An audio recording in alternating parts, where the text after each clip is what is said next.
Hello, everyone, and good afternoon.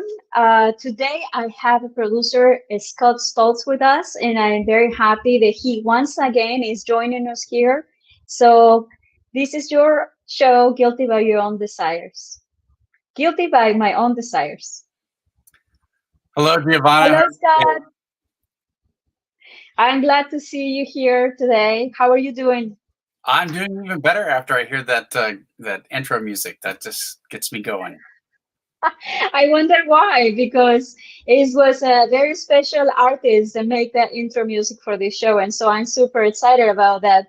And his name is Scott Stoltz. So I think that it was right to invite the film composer, and I wanted to make this interview in a way that today is about you, the artist, and what it has been your journey as a musician and then you transition as a film composer. So, will you start by sharing how did you started into the music industry? Yeah, I'll start with that. First of all, Giovanna, thank you so much for having me be a part of Guilty by My Own Desires, nice new, great interview show, part of Hollywood cinema. Really appreciate being on here. I encourage everyone. You can see that the URL address is here below for heartofhollywoodcinema.com. You need to go out, make this one of your subscriptions that you have, like a Netflix or a Hulu or a Disney, because there's nothing but up for this platform and all these great projects that are going to be put on the streaming platform and part of the Heart of Hollywood. So thank you for having me on the show. I really appreciate it. Well, thank you, Scott. I think if in anything else the subscribers decides to join this platform is because of the special guests that we're having in their can share. So I want to talk about a band that you used to have in the past. Okay. And the name of your band was Eli Stone. And was a metal band, which, this is very surprising. But how did you started this band, or who were the team members? So it's funny that you say that it seems so obtuse that I would be in that kind of a band. I've existing within the corporate world for the last 12 and a half years. I've had that conversation before with some of my clients, and they just don't see the connection, and it really surprises them that, I used to have dreadlocks and black fingernails and wear like crazy clothes and be a headbanging, metal singer for this band, for the band Eli Stone, and played within the St. Louis metropolitan area, as well as toured across the United States. And, we came really close to having several different record deals. But I would say that 2001 was really the pinnacle shift that probably defined why we didn't have a record deal going down the road. But it sure was a hell of a lot of fun, making great music with my friends and still corresponding with them. It wasn't always smooth, but a lot of egos that are there, including my own, and stuff happens, within artists and so forth, just like a family. And but all that's Tell me a little bit about those egos. Tell me about the interactions that you work with another musicians. You were the lead singer of this band, and then you had to kind of share the stage with all of them and combine into one band. How many years do you stay with this band? So I was with the group for 10 years straight, and I was really close to leaving the music industry in 1997, and had ventured to a couple different groups and stuff, and had thought that was going to be kind of the end of it in 97, and I wasn't going to do it anymore. And the drummer of the band, Justin, he kept coming to me and saying, come on, man, you got to do this. So for like 3 years, he had been banging on my door and saying, come on, you'd be perfect fit. And so I decided, okay, fine, we're going to try it. And the first night that we jammed on my birthday of 1997, a lot of things happen right around my birthday too. It's a very pinnacle time and very important time for me, based on like energy and the universe and what God's plan is for me and stuff like that. So We jammed. We had a rehearsal session, and that first night we wrote 3 songs. And I thought my heart was going to fly out of my chest, and I had goosebumps everywhere. And I knew right there that this was something. And so it went on to be, really something big and amazing, and still correspond with industry folks that were a part of that, as well as with the bandmates. And just talked to the bass player last night. So good stuff. Well, Scott, I want to ask you, like, this is the show of the Guilty by My Own Desires. Working in the music industry is not something that you can say, I was in a band for 10 years. I will imagine there was a lot of pressure and a lot of dreams. Have you ever felt guilty by your desires? That something was in the way? So I'll go to my wife, Carrie.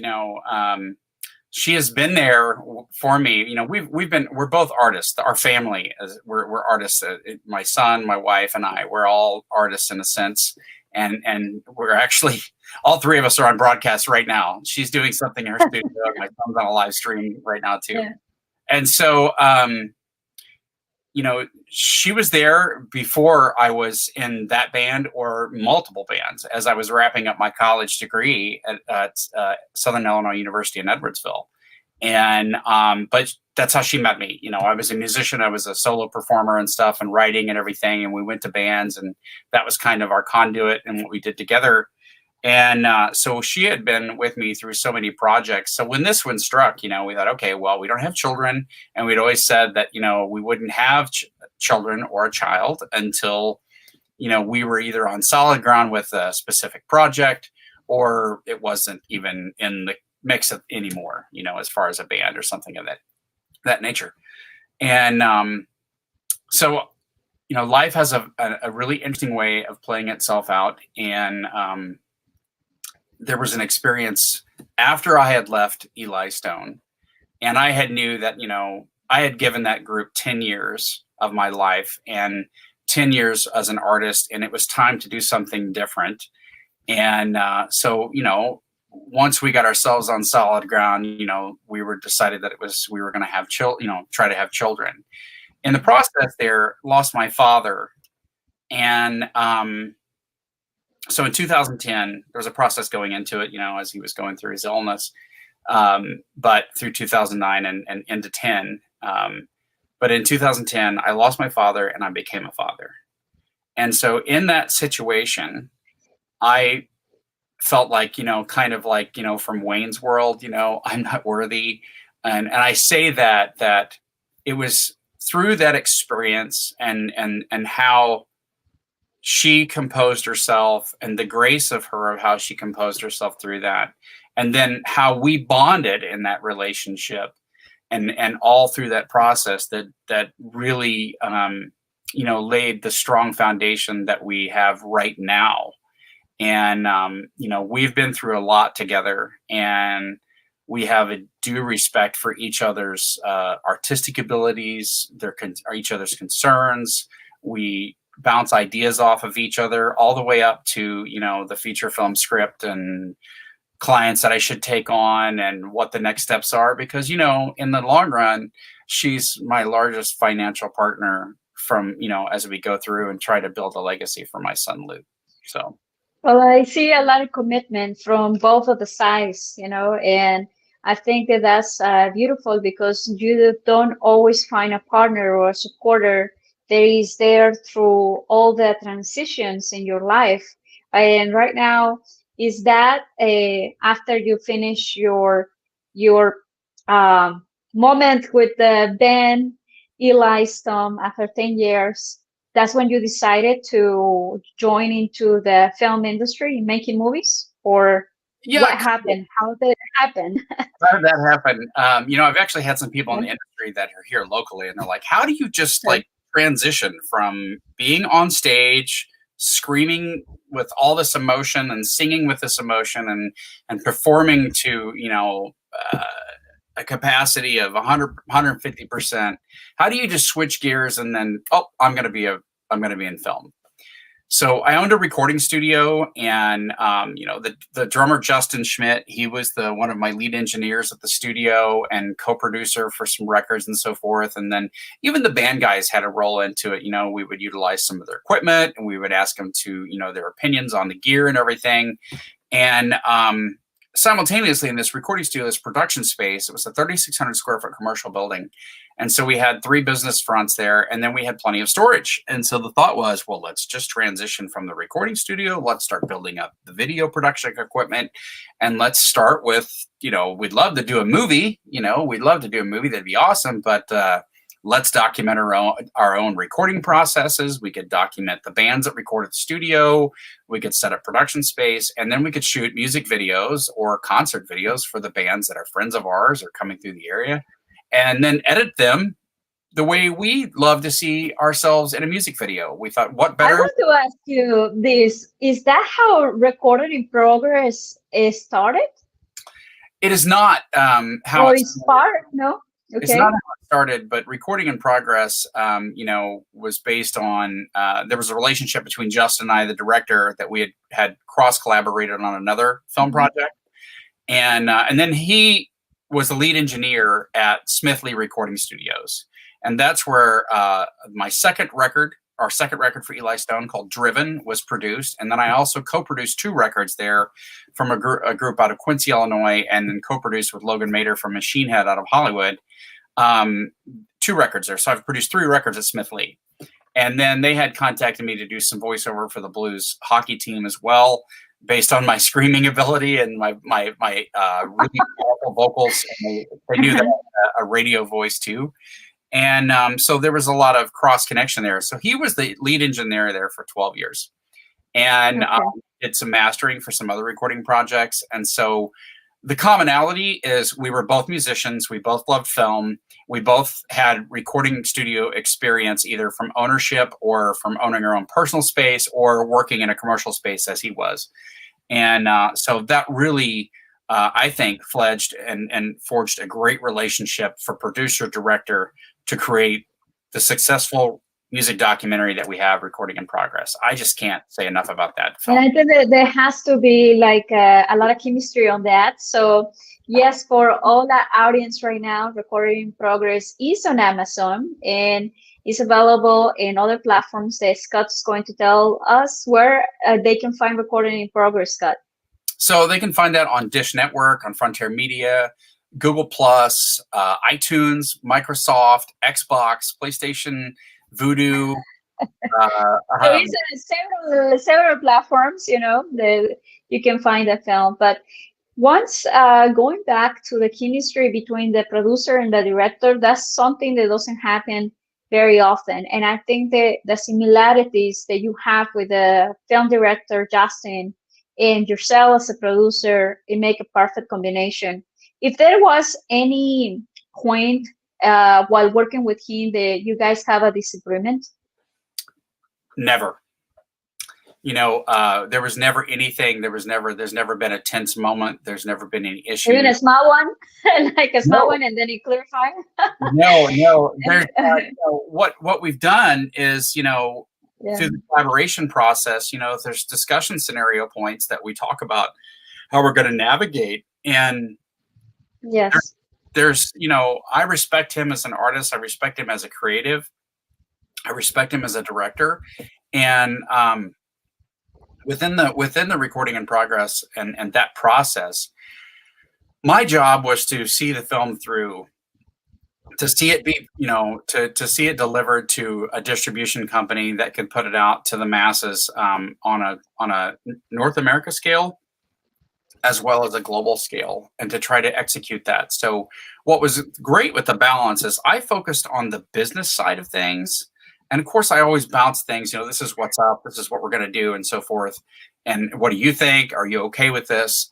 And then tried to allow, Justin to have as much creative control as he could, because it was his project. But to say that it was 100% that I didn't influence, that's not a correct answer. I did have influence on it, but you're not going to see those influences. My feedback to him was, we should let's try to move, maybe we got to move these sections around and we'll talk about this first and come back and talk about this later, or we'll tighten this up and make it shorter, or we're missing this segment, or maybe these pauses to give the film a breath and the audience a chance to process what they're doing, and narrative and things of that nature. And some of the journey. Well, I believe that you kind of highlight the rhythm, for the kind of beats that go into the film, and that's very important because sometimes the film has like that monotonous, feel that it's not exciting you. You don't feel in the passion of what's going on. And one of the things that I find out when I work with the film producers, they score the music, is that they have to kind of feel in the beat, and that probably help you. Do you think that help you, your background as a musician, to be also a film producer? I think so. And I think because my passion for music, and then the passion for editing music, and then branching into video and just adding that other layer and medium onto that editing process and editing video and music together.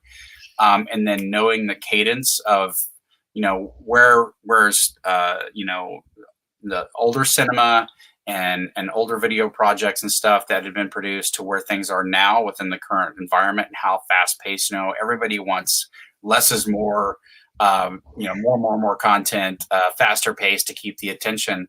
And sometimes you can put too much in there and have too much going on and too many cuts. So then it takes away. And so it was okay to let it breathe and to let it take a breath, and, really excited to have everyone, all the producers that allowed us into their world, into their space as music producers and recording engineers and owners, allowed us into their space to shoot within their environment, to use their names, to use their space and their story and their take on it, to put themselves out there and to expose themselves in that sense, nothing but sheer gratitude from myself and from Justin, and then our director of photography, Alvaro Arrow. He just got an Emmy last year. I think you did a fantastic job. I personally enjoy it very much. I enjoy the work, and it's very good. So I can't wait, to see it in my platform perhaps in the near future. But I would like to ask you, how would your point of view is as a producer? Like now that you have such a immense responsibility to, produce, and the next feature film that I know there is a Western film. And so how do you feel handling the multiple aspects of a movie production? So, I didn't go to film school. So I'm just going to put that out there immediately and say that, I made that transition in a 6-month process. I was told because when the band was done and my job had come to an end, based on budget cuts and so forth, it was right around the real estate crash. So financially, the economy was not the best. And so I came off of corporate branding tours and things like that and doing tour management. So tour management, production management for major festivals and concerts, and then managing a band and managing a tour with the band and all the marketing and advertising is behind it. When you put all that, you're managing people, right? And so stepping into that arena and then managing a film crew, you still got to manage people, and you still have to engage, and you have to, be able to make sure that you meet your deadline and you get things done and you stay within a budget. It's a business. I learned a lot in shooting short films, 48-hour film festivals and contests and stuff, and then taking those formulas and seeing how quick we could produce short films within a formula to tell a story within 6 or 7 minutes, get the audience hooked, get them out, and move on. And then, as well as I did a fan film that turned into a feature, and it was on Amazon for almost 5 years. Yeah. And, I think the largest crew I had to manage was 60 people. The funny thing was, Carrie was pregnant doing some of those shoots. And here she is, she's getting bigger and bigger and bigger as the production's going on. And so then her roles changed, as she could do less and less and less physically, but she would stay in there for the long haul, at least, from a stamina perspective. But I was also surrounded by a ton of really passionate friends and people and industry folks here in the St. Louis metro area that were passionate about it. No matter what their craft was, they were passionate, or the places that allowed us to shoot on those locations. The owners were passionate. They could see the vision, they understood. But the other thing is they knew I had commercial property. They knew that I ran a business. They knew that I was good for my word, and that I would, make sure that, if I told them we were going to be here from point A to point B, that's what it was. And if we were going to go. I think that you touch a point very important, because a lot of things that you get, or the people that you get the opportunity to work, is because they trust you, and because they know your previous work, and perhaps they also are aware that you're responsible. If you saying something like, or you was mentioning, we're gonna get out at certain time, and is that time, I don't think that a lot of people realize what is the job of the producer.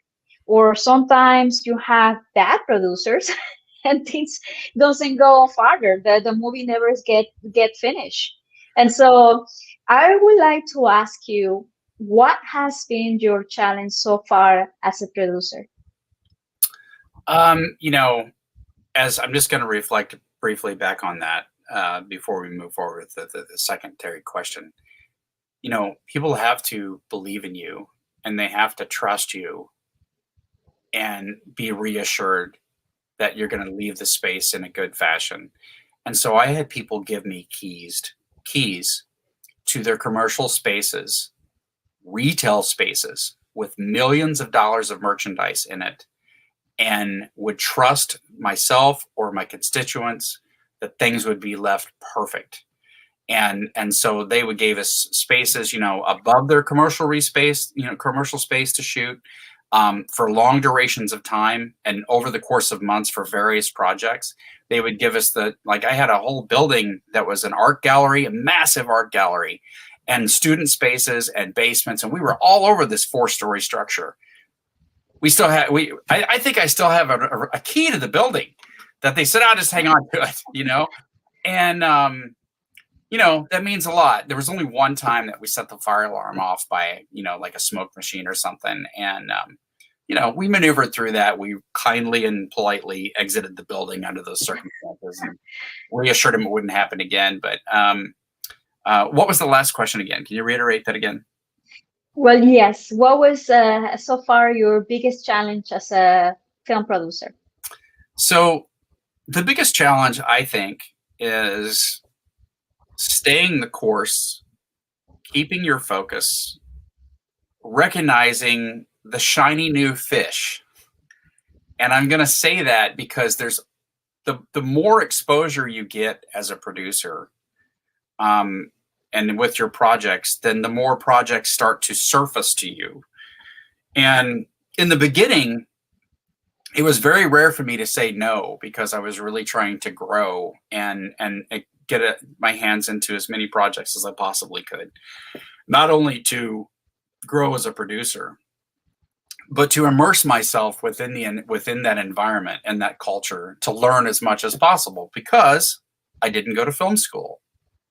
And so I wanted to have the opportunity as a producer, as a director, as a writer, as an actor, as a crew member, as a gaffer, as a grip, as a dolly operator, all sorts of things, or a PA even, just to be on that, to immerse myself in that environment, And so I'll go back to that. So learning to say no and when to say when, and then listening to my wife, hey, you better not take that project. You need to focus on your own stuff, because, I love to help people and I love to be involved in projects. But, that's the reason why, this one right here, if it wasn't for Carrie, this project may not have come out of the gate at the point where it is right now, because I needed her And little. then you need to stay focused, you know. And sometimes, yes, when you're a producer, you receive a phone call.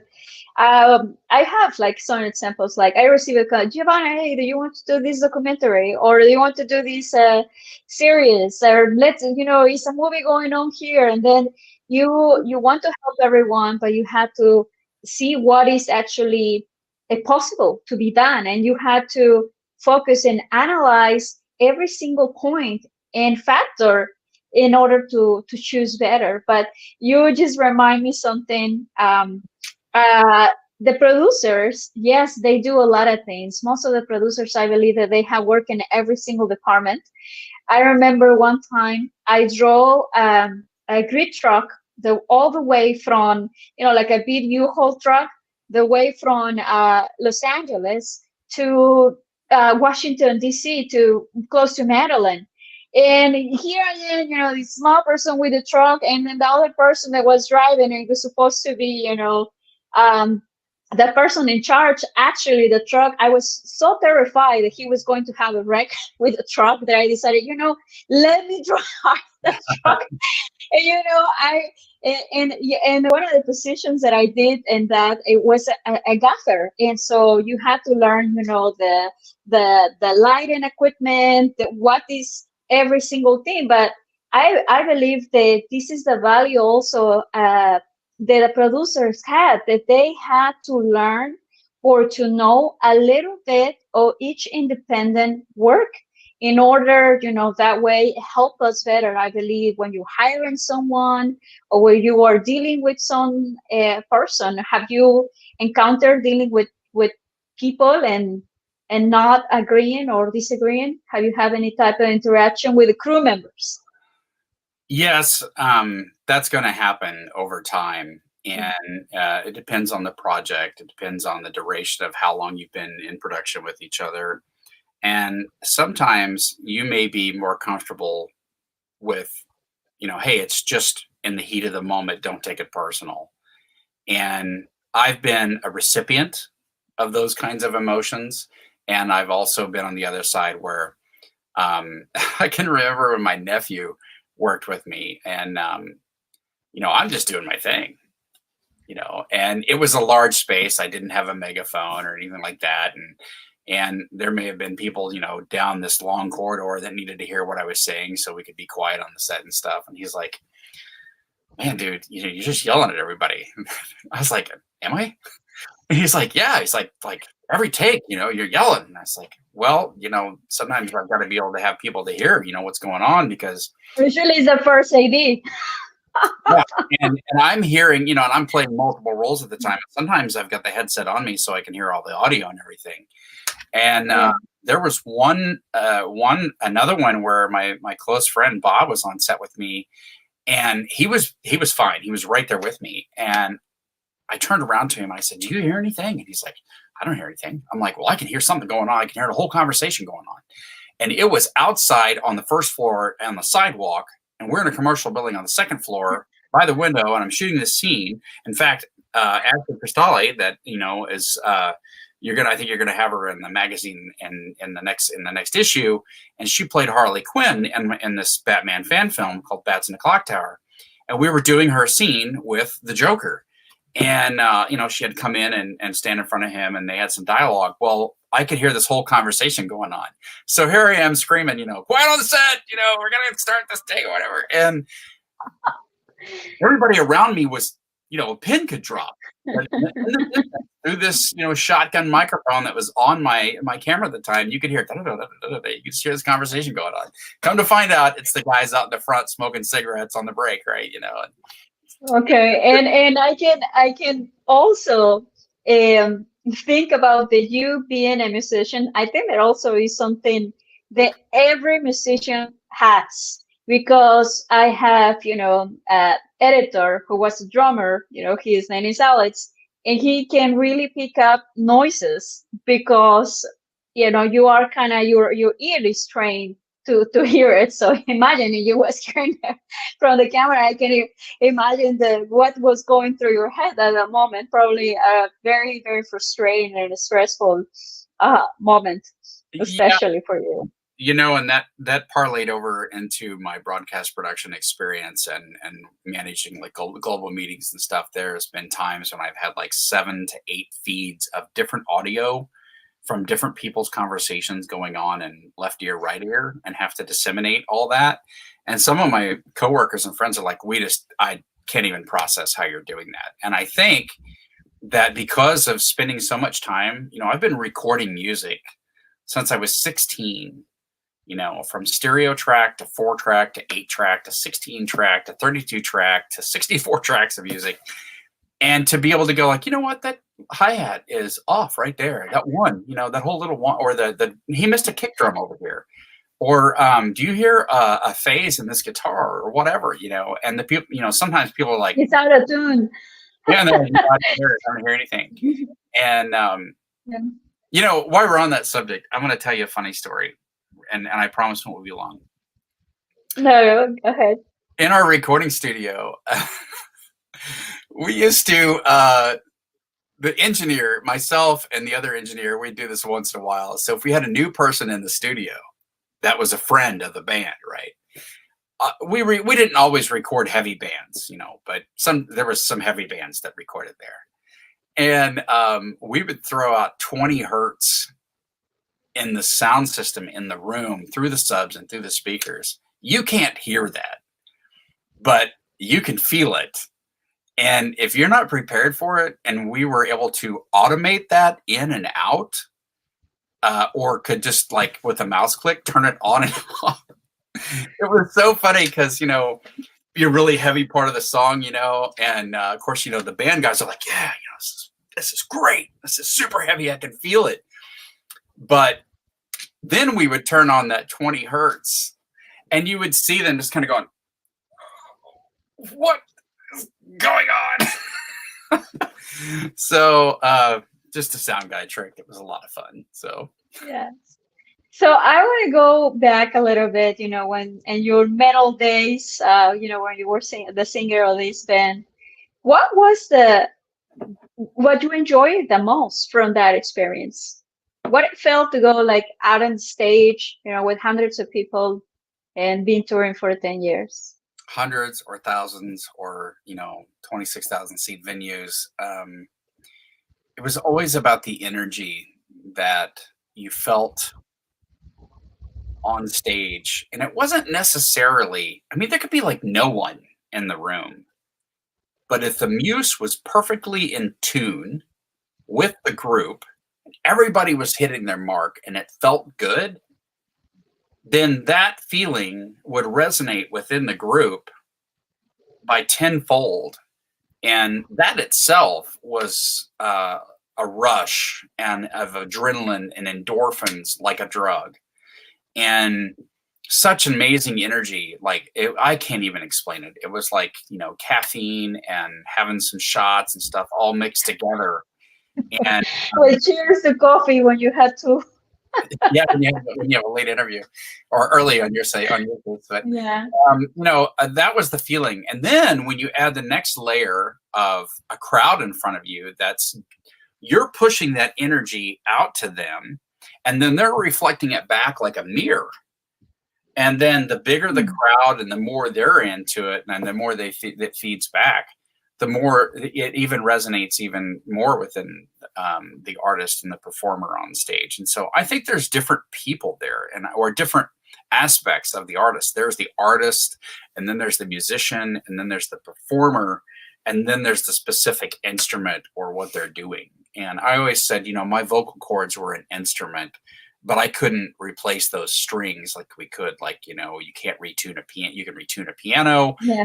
You can get a new keyboard. You can get a new guitar. You can retune those, and you can add things to them. But, the vocals were a lot different. And that goes over to your backing vocalists and everything else too. So all of those are impacted by barometric pressure, particulates in the air, smoke, fake smoke from the machines, and hazers and foggers and the spaces that you're in. Sometimes you could be in a space and you've got so much subfrequencies going on that the audience won't see it, but we could see it from the stage. You could see these particulates just coming down. Well, I want to just repeat something that you say because I think that resonates with me and will resonate with the audience about that you give that sample or giving that energy back to the audience and then seeing the mirror.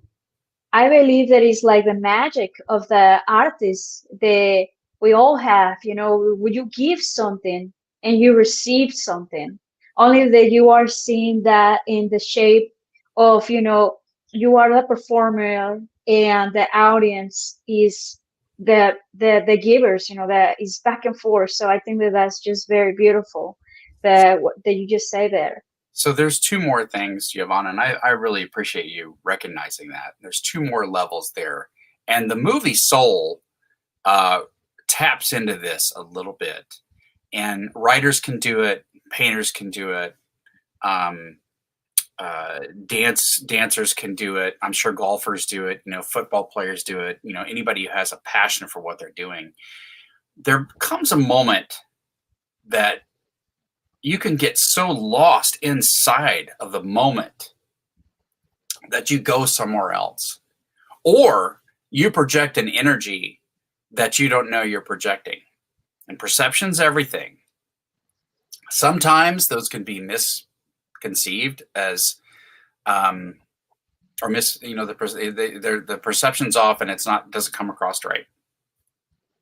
And it may feel really good at the moment, but it could maybe somebody doesn't like it. They don't like what you're saying or like what you're doing. Or you may say something that subconsciously it didn't even come out the way you meant it to, you know? And so there were a lot of hidden jokes within our group, you know, of like these one-liners that either somebody would say on a microphone or I would say, and they never left the group. They were always a funny thing to come back and talk to.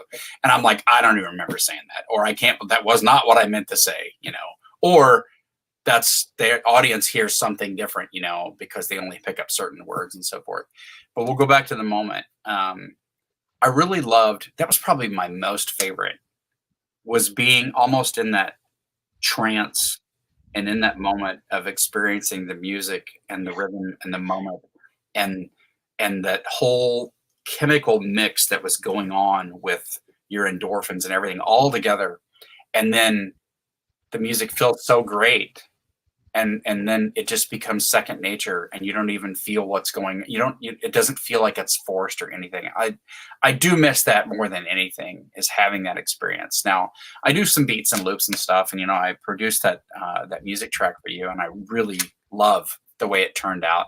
And I've added some things to it since. And, you know, I've learned a lot from a fellow composer and musician of mine as well. And we'll talk about him in a minute, but, you know, I appreciate the opportunity to be able to do that because your piece and the title track for this Guilty by My Own Desires for this show is the first thing I've released musically since I left the band. Oh, wow. Well, I feel very honored by that, you know, because I was looking for something different and something that was a little bit more out there, you know. So I really appreciate it, Scott.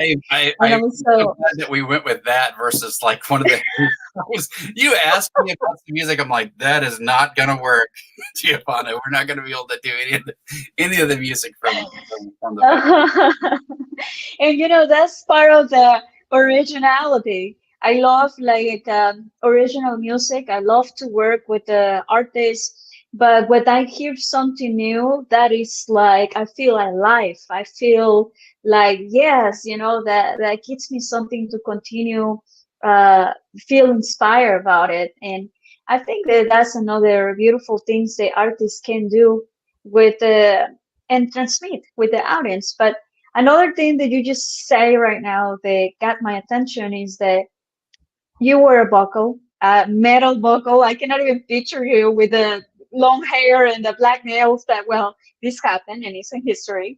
But you mentioned about the voice, you know, the vocal. As a vocalist, it's not like you are tuning a guitar or a piano. It's like, well, now I understand when I hear in the news like some artists say, I lost my voice and they're crying. Well, I think that just something hit me right now. And yeah, they don't, it's no way for replace that instrument. It's no way for tuning that. Are you still singing right now at the moment?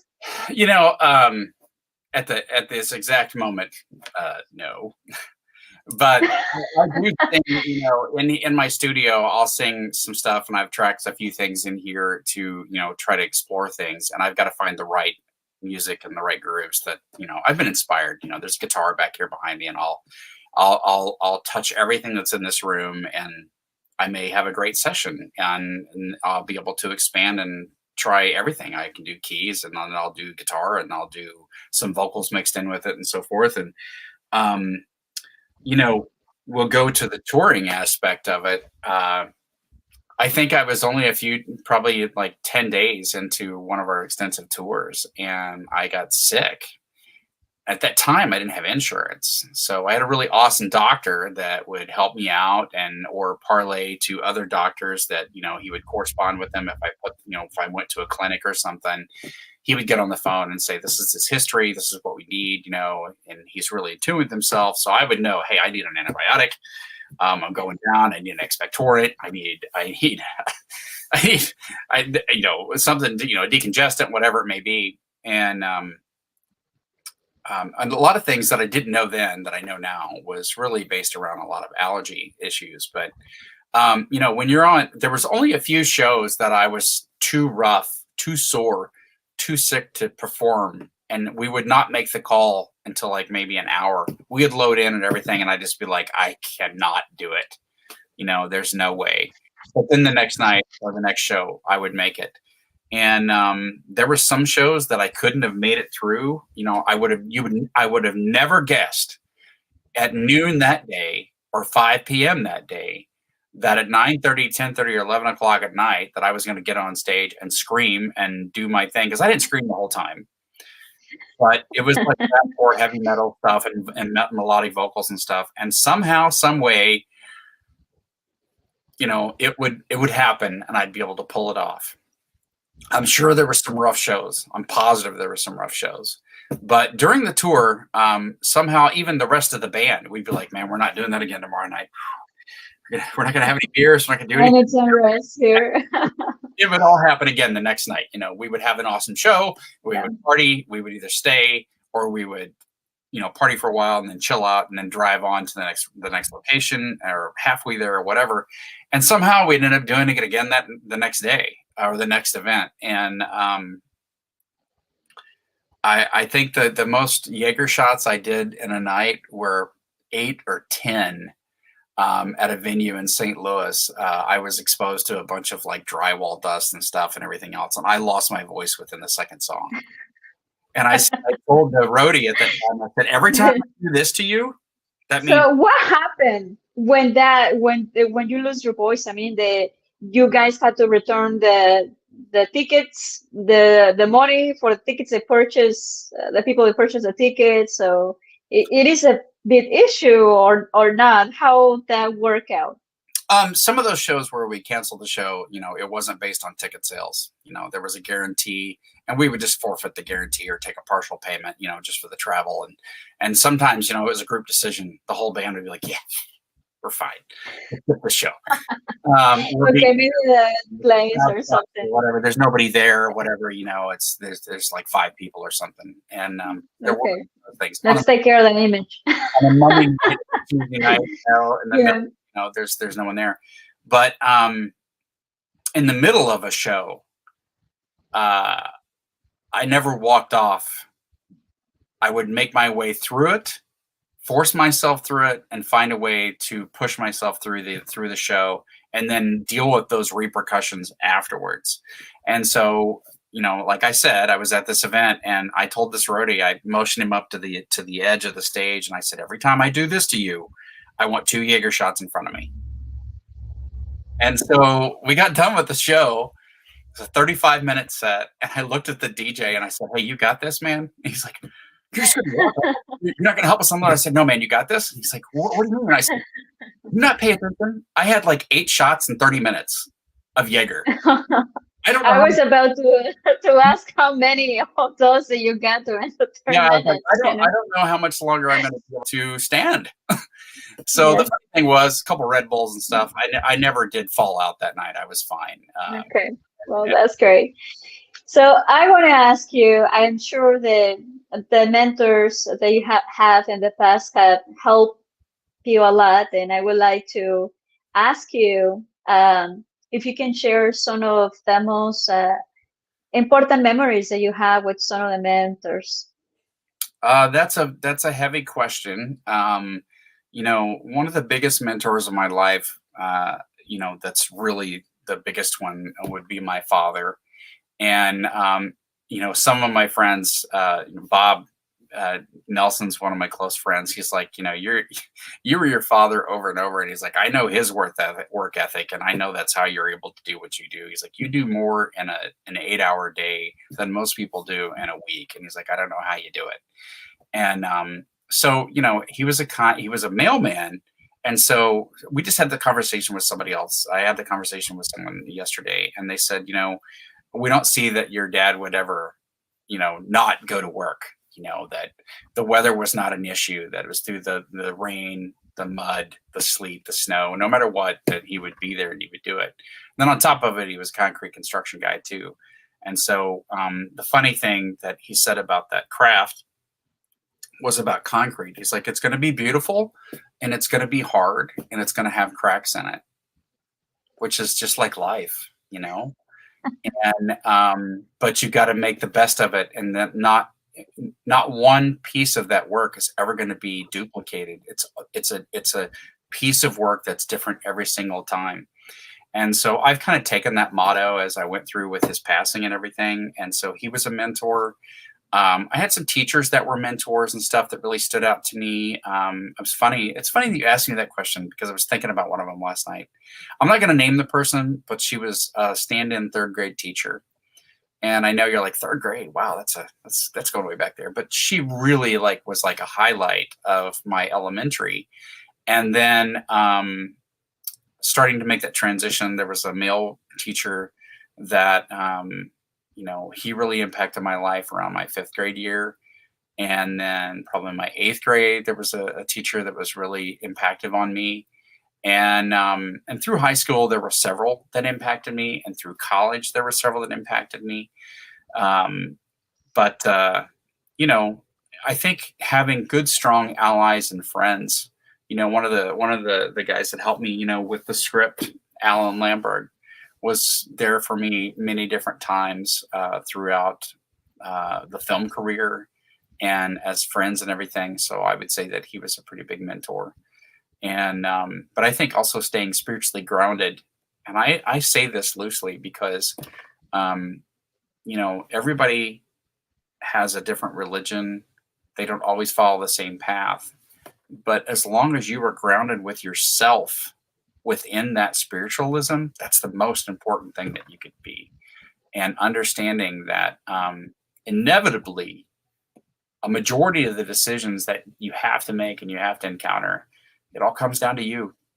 You've got to be the person that, follows through, because, Matthew McConaughey touches on it. And a lot of different, motivational speakers touch on that, our worst enemies are those silent voices that, tell us that we can't, and we're not good enough, and we can't do it. And you've got to learn how to be disciplined and silence those things and silence the chatter. Completely silent. See, they were silent voices. Just make sure they're not there. Yeah, and I don't want to sound crazy. No. I totally understand. I think is the way that you kind of moving towards where your path, the path that you want. What you choosing.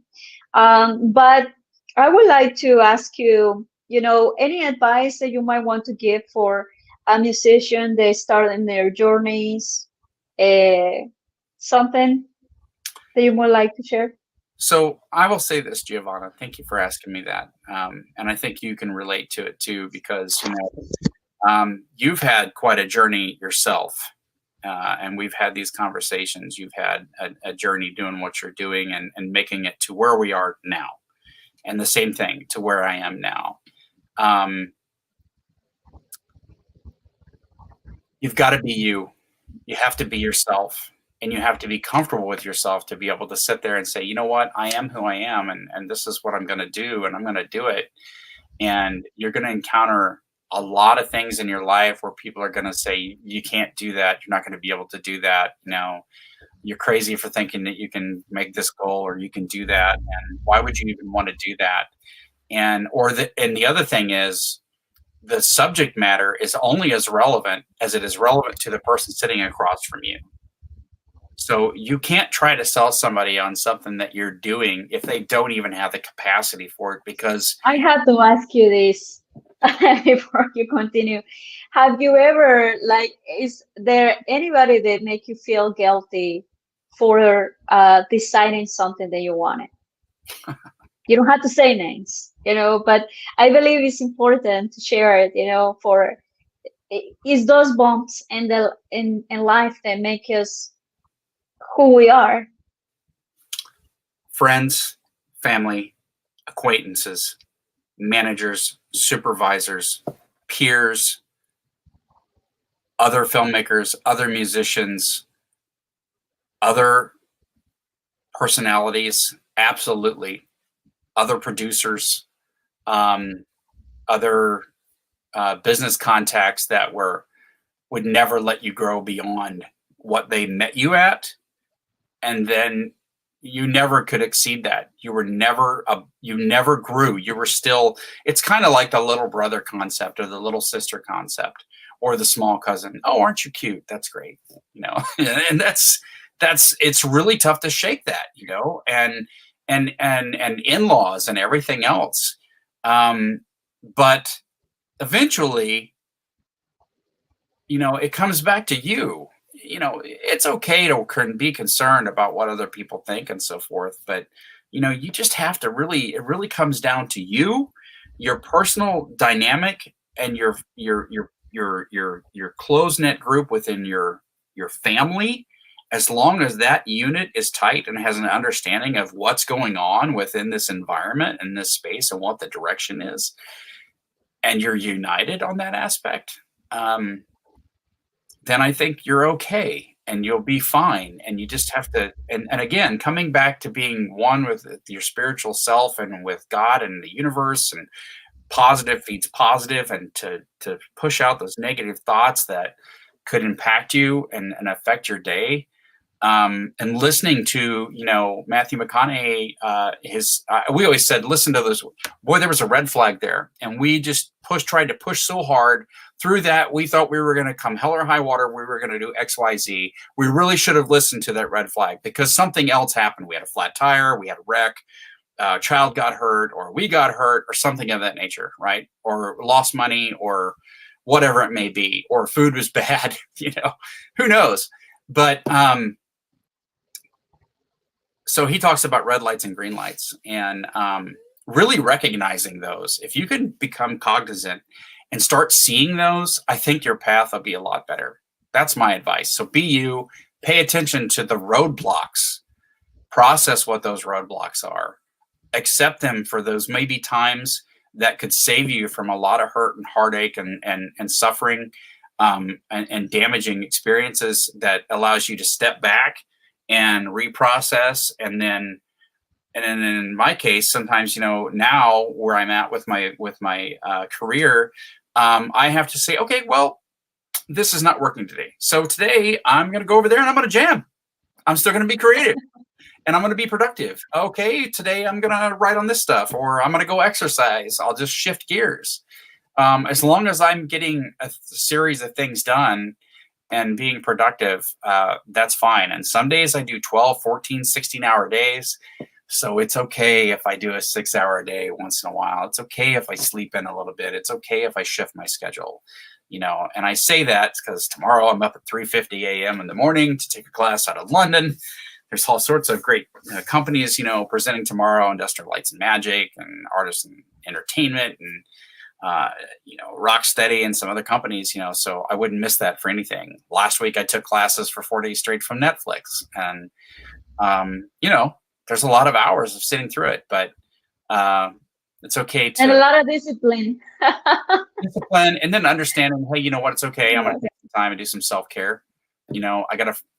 I want to jam, or I just need complete silence. I'm just going to meditate, or I'm going to work out, or I'm going to go for a walk, or I'm going to spend time with my son.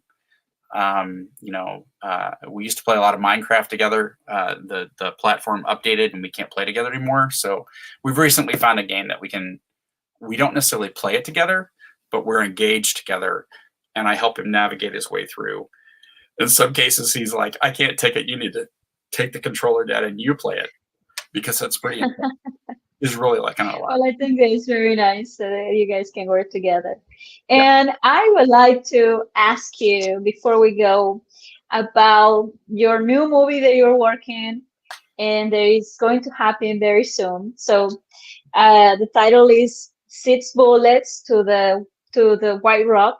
Can you please share a little bit about that movie production? Yes, I can. I really appreciate you asking me about that, Giovanna. First of all, recording in progress. Watch it. It's free on Amazon Prime right now. You can watch it. It'll help us if you rent it or if you buy it, so you can watch it again. It's very educational, and it laid an amazing foundation for Six Bullets to White Rock and for the next steps that came. So it's currently, in North America. Its international sales are going to be. I actually have a meeting tomorrow with a sales rep to determine what offers we're going to take and what we're not going to take, and which direction we're going to go with that.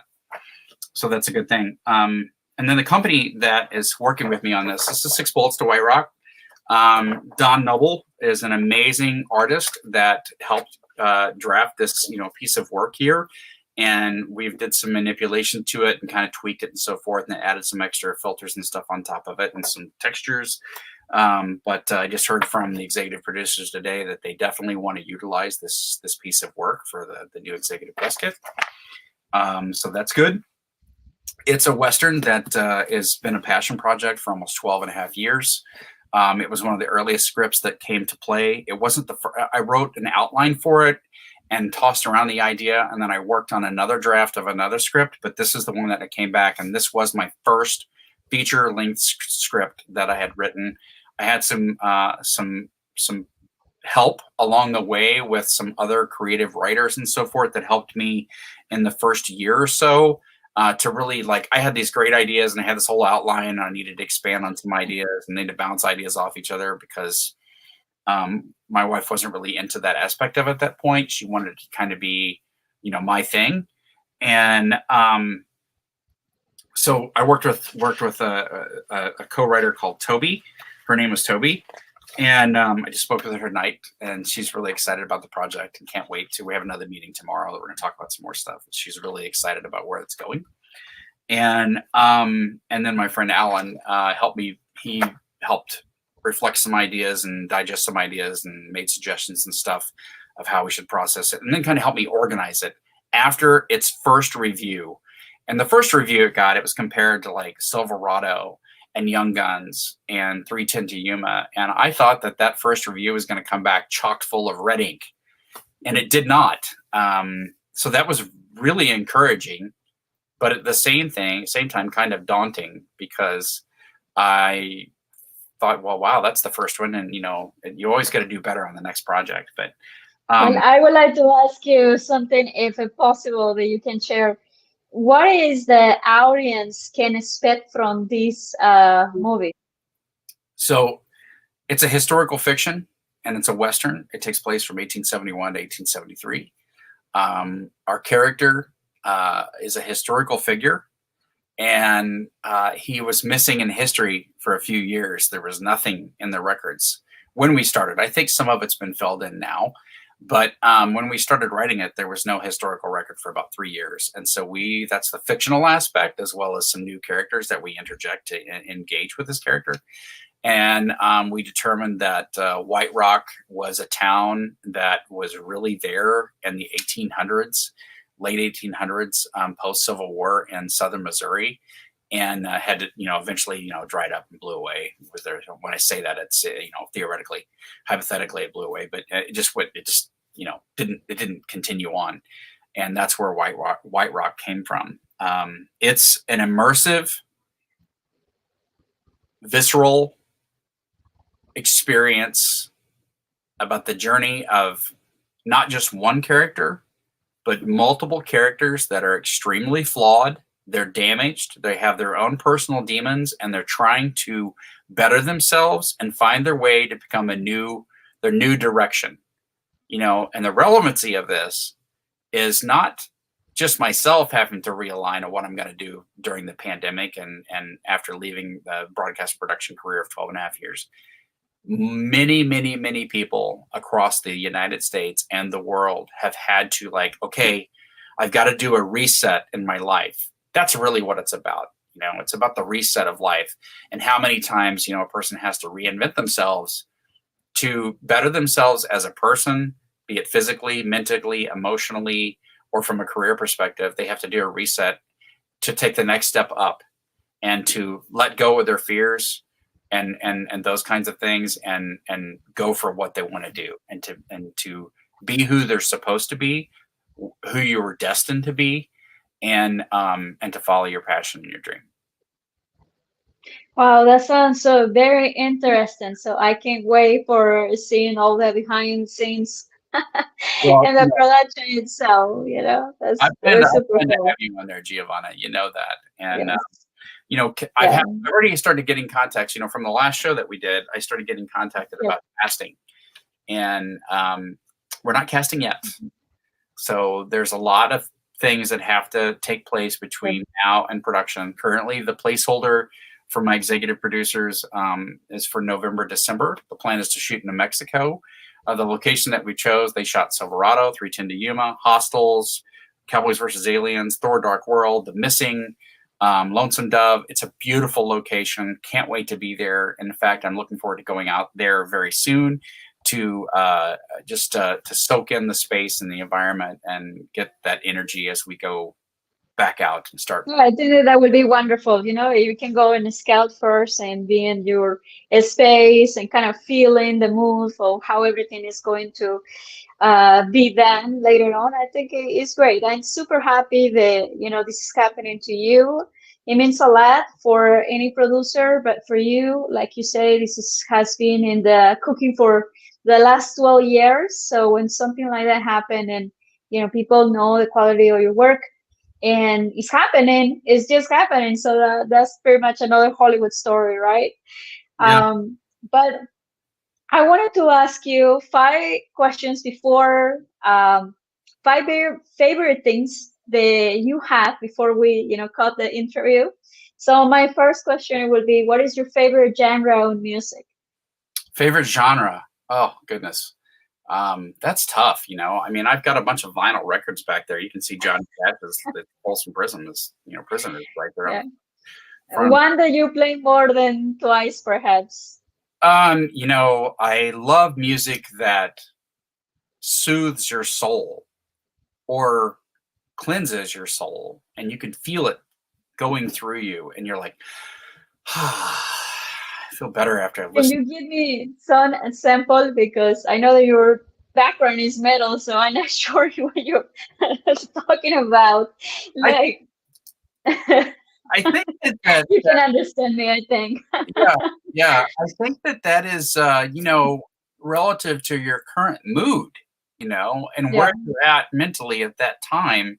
So for me, one of the things that I ran into when I was a musician within the last group is that I wouldn't say that I was too diverse, but I wanted to explore all these different avenues of music and see what we could do to make something original out of it. And I listened to a lot of different artists over the years. So, right now I'm into this dance and techno beats and loops and just rhythmic music that's almost like a trance, that it kind of has this meditation feel, so you can kind of get lost in the beats and the grooves and everything. Okay. So, Xenia is one of them I'm listening to. I used to listen to Dead Mouse and stuff like that. I do like those, and Crystal Method and groups of that nature. But I've been listening to some newer DJs and stuff, because my last neighbor, his name's Noah. I'm not going to say anything else, but he was a great DJ, and he kind of rekindled that passion and spark that I had for that kind of music. I loved listening to that, but I didn't go out and see shows like that. That was not my thing because Okay. I was Well, what is your favorite movie? my favorite movie. Wow. I have so many favorite movies out there. I will give you an artist that really soothes the soul. Melody Gardot. She's a French artist, Canadian French, and great musician, great artist, great singer. Her music will soothe your soul if you're into like that soft, raspy voice and so forth. That kind of just what she sings about is really emotional. I like that a lot. And then I also really like the band. One of my favorite bands, one of the best rock shows I ever saw in my life was Sepultura Roots album at Mississippi Nights in St. Louis. I saw them at other venues, but that there was a tribal. They recorded that album on an Indian reservation in South America. Whew, great record. Not for everybody. It's not for everyone's taste, but it's a great tribal record. So there, I just gave you an array of artists, right? Okay. Excuse me. Favorite movie? Yeah, I love Star Wars, and I love Lord of the Rings, and I love those, and I love the Avengers movies and stuff, and everything that Marvel did with leading up to, Endgame and all that. I love all those films. Those are great films. They were a lot of fun, and I like movies that are make you think and so forth. I'm really into Westworld right now. I love Deadwood, but there's one movie that has resonated with me for a long time because I feel like it mirrors and has like this underlying story, and it ties in to some other films that Johnny Depp has been in. And I'm a huge fan of the movie Rango because that movie is about the artist. It's about the performer. It's about the individual. It's about the individual not knowing who they are and their journey of what they've got to go through to become that new thing or new person they're going to be. And I just love the scene where he's like, to find destiny, you have to go out into the desert. You have to find dirt. The name of the town. Yeah, and sometimes you find too much dirt. Yeah, and he's like, really? In the middle of the desert. You just want me to go out there, all the way out there, alone, by myself. Yeah, absolutely. You have to do it. Now I would like to ask you, what is your favorite actor or actress? Wow, that's really tough. Well, you've heard me say a lot about Matthew McConaughey. I like him as an actor. I think Pedro Pascal is doing a really great job. I hope that he doesn't get, stuck into playing a lot of similar roles. I thought Gal Gadot, I really can't wait to see what she does beyond Wonder Woman. I think she's done a great job with that character and that role. Maybe my eyes are seeing too much into it. I'm starting to see that she's maybe kind of starting to wear on her. I like her disposition and how she approaches everything. I think she does a great job. And then I like some of the older actors and stuff. I always used to love to watch Robert Duval act. I thought he was great. Then there was the whole Emilio Estevez and Kirk Douglas and some of those actors and so forth. And Christian Bale, I always like to see what he could do. I like Depp. I think he does a really good job. I think he sometimes has played some roles where he's almost playing the same character. So that can get a little old, but staying power, he's done a good job. He's had some controversy, but how can you stay in that light that long and not have some sort of controversy? I'm not justifying it at all by any means, but a lot of pressures out there that are unbeknownst to those looking upon, because they don't know what those pressures are. What that person's gone through. They don't know all that. The only person that knows all that stuff are those individuals. Absolutely. So then 2 more to go. So what is your favorite instrument? I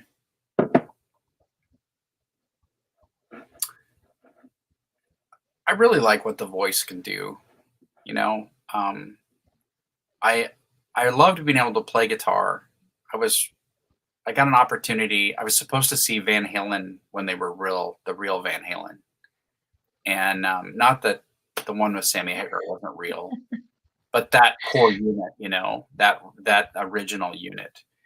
And I got an opportunity to see that version of Van Halen minus Michael Anthony. It was with Wolfgang that played with him as the bass player. I got to see that show in 2015. You talk about, I mean, David Lee Roth, he is really a unique individual and staying power and a showman and continues to push his energy. That man broke his nose within the first song and he missed. They did a jam session and he came back out with a broken nose and he sang the rest of the set. Was it perfect? No.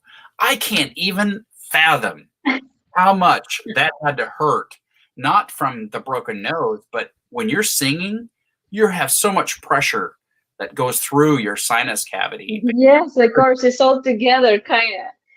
Oh my God, he had to be in so much pain, I think that he really went into the trance. That's probably where he was. Or something of that nature. Or handling the pain. Well, okay, but your last, the last favorite thing. What is your favorite author? Favorite author? Yes. Oh, wow. That's a tough question. I wasn't anticipating that one. You really stumped me on that one, Giovanna. I'll go to, I like Tolkien. I think he does a wonderful job on his descriptive of the story and, engaging such a broad audience. And we had tried to, expose those films and that subject matter to my son. He's 10. And my son finally made it. I said, I think you're ready. Let's just watch the movies like a book. And I explained to him, how Peter Jackson ended up with a trilogy and everything and all that kind of stuff. And I said, that's a whole different deal. You need to watch the film, watch the behind the scenes, listen to Peter Jackson, what he did with that. But he comes to me and he says, I think I'm out of my books. I need some new books to read. And I said, what do you want? He said, well, I'm thinking about, The Lord of the Rings and The Hobbit. And I was like, are you sure? That's a lot. And yeah, he was serious. And so he's starting The Hobbit and stuff. And, he has he's already figured out that he likes the Lord of the Rings series better. And he's like, well, why are there 3 books of that and there's only one of The Hobbit? And I said, well, The Hobbit was first. And then he wrote Lord of the Rings. And I said that one was more in depth and in more detail. But you think about the broad audience, and I can remember being influenced by his stories and didn't even know I was being influenced about it. Think about that. That music or that storyline and that imagery it was in Led Zeppelin. Robert Plant sings about, Mordor and Gollum's cave and all that kind of stuff. And I can remember in the early 70s when I was like 3 years old, being in stores with my family and seeing these posters, and I didn't, why is this really fanciful thing up here? And then there's this super dark rider that looks scary on a horse. Why is that? And that's the ring wraiths and the riders and stuff from the TV or from the book. And so that's before the animation movie came out and before any of the movies came out, and it influenced culture. And so another author that I love Led Zeppelin. a band that I love them too. I always liked Hendrix. Yes. But go ahead about that other author. An author that influenced me as a filmmaker was there was a transitional time, when I left the band and I was unemployed for 6 months, and I had been told that even though you have a degree in biology and a minor in chemistry and stuff, and you've been on the market for 7 years, so you're going to have to re-educate yourself. And so at that point, I decided that I was going to immerse myself in film, right? And so I went to the library and I looked at all the books that seemed interesting to me in regards to film and the business and what was relevant, and then would take some time to read it in the library to see how it flowed, right? And so that was Dov S.S. Simmons that from Real to Deal. That book really resonated with me, and then I rented. I checked it out multiple times, and finally I just said, "Can I buy that book?" Yeah, you can buy it. All right. So I bought the one that I had that first came to me. I didn't wait and buy it. I didn't go buy a brand new one. I bought the one that was my to me, I thought was like, it really resonated with me. And I've referenced it many, many times, and I've exposed other people to it. And I said, now this is not the end all of end all books, but because the technology has changed and so forth. But I think it's a great book for somebody just getting into film, and it's also good because it teaches you some things that are not taught to the students in class and in school and stuff, and when they go to film school. And that's allowed me to be able to take my experiences from the music industry, from an entrepreneurship, and then branching into the film industry to even mentor film students and help them navigate their way, and sometimes talk them off the cliff of whether or not they were going to continue their path and their journey as a filmmaker, or whatever their niche area that they were going to focus in and so forth, and help give them guidance. And I have a meeting tomorrow with one of those students. I helped him get a job at Boeing, was a reference for him, and since then been furloughed, with the COVID and everything that happened. But that relationship's been going on now for 11 years, and we've won Well, I awards. think that when you can give that to your student or the person that you're coaching and you're transmitting that knowledge, I think also it feels really good because that a person can go on with their path and their desires and dreams and what they want to achieve in their life with a little bit of like push or help, or I think that it's something that you can feel very happy about yourself. Yeah. Within, you touched on something earlier, and I'm just going to say this, I nursed this relationship with these executive producers for 4.5 to 5 years. And my first opportunity with them, I was able to bring something really amazing to the table. It was post Cannes 2016, and I was able to get them to commit to, a multi-million-dollar opportunity, but then the other party didn't want to do it. And then they went back and forth. And so after like 3 times over the course of like 6 months, inevitably it fell apart. And then we had kept trying to work together, but we continued.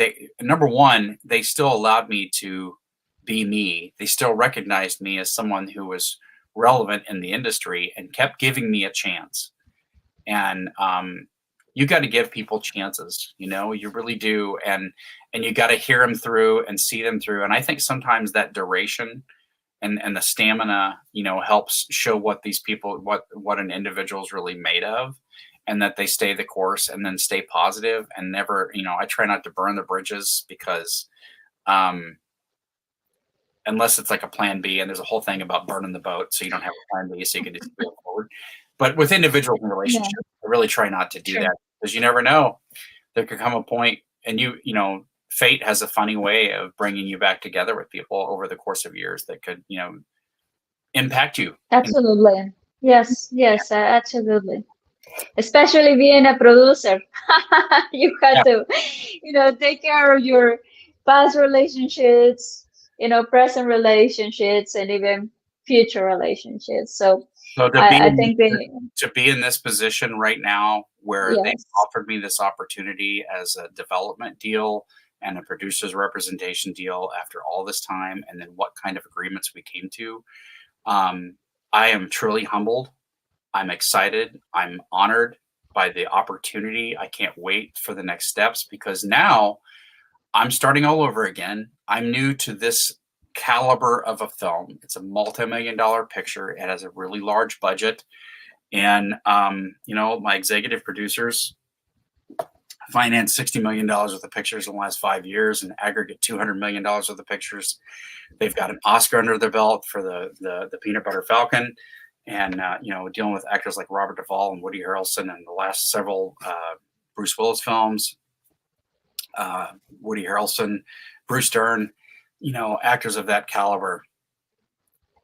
I cannot wait to see where it goes. And so the relationship that I've built with them, I was able to email the person last night at 11:30, and they responded back and said, yeah, let's do a meeting tomorrow, because they knew I had this idea about how we could layer in with the characters and so forth. That's not going to affect the script. It's going to come down to wardrobe and continuity and the actors, what we're looking for in the actors. And to have this, I had this whole thing that I needed to get it off my chest. Kind of, not necessarily, I would love to have done it last night while it's fresh, but I give it to them today, and they really appreciate it. So now she's like, you got a brainstorm idea like that, I want you to text me. And so I kept having this female actor that I see, I've been watching, you have to be realistic. There has to be an actress or an actor, whether it be male or female. They've got to be, within this price range and this budget. They've got to be relevant, cutting edge, on the up, and a rising star that has a lot of films already done, but they're not released, and kind of time it just right. And then they also have to, you got to hear it in their voice. You got to see it in their performance and everything else. And so I spun this actress to her, and she's like, at first I wasn't quite sure, but I said, hey, I keep being drawn to this actress. I think, all the right kind of perfect storm here is that she might be a great one to go after. Will she be the one that we get to play the lead female? I don't know until it happens, but she would be great. And so she just had a movie come out, and then she's got another movie coming out here in a couple of weeks. It's an animated feature. So, Well, I can say that I'm very, very happy for all the things that happen. I know that you can't share all the stuff because it's in the process, but I think this means a lot, and it's the beginning of for sure many other films, and let's think positive. But I appreciate the time that you are sharing this interview with us, and you share something about your journey as a musician, as a filmmaker, and also as a person. So I really appreciate it, Scott. And well, now go ahead. I want to thank my family, my wife Carrie, my son Luke, my sister, my brother-in-law, my nephew, for supporting me and being there behind me over the years, and then my mother. She's still with us, and she's still hanging in there. She's believed in me for quite some time, and been there through the entire journey. And to this date, she's 84, so I hope that she can continue on as long as she possibly can. But I thank them all for, and then my close friends, that have been through a lot of things with me as a musician, as an artist, and as a performer, and then have been there with me on the film journey. And I can't wait to make movies with them, and I can't wait to elevate them as well as elevate others in the industry. And that's another thing I like about you, Giovanna, is you try to elevate folks and artists in the sense that, it's not just about the story, it's about taking things to the next level. And that's what Heart of Hollywood, I believe, Heart of Hollywood and Heart of Hollywood Cinema in the magazine is about elevating your fellow creatives and those who are doing good things. So for everyone, I hadn't said this to you, this is a surprise for you. For everyone who signs up for Heart of Hollywood Cinema and does a subscription to this new video platform, for everyone that signs up and references this show, this episode that Scott Stoltz is on for Guilty by My Own Desires, I'll donate $3 to a charity. Wow, that is super awesome. So for everyone, so we could, I will repeat it. Donate $3,000. So I'll pick up a charity, but I'll donate $3 to a charity for everyone who signs up. You got to reference this, so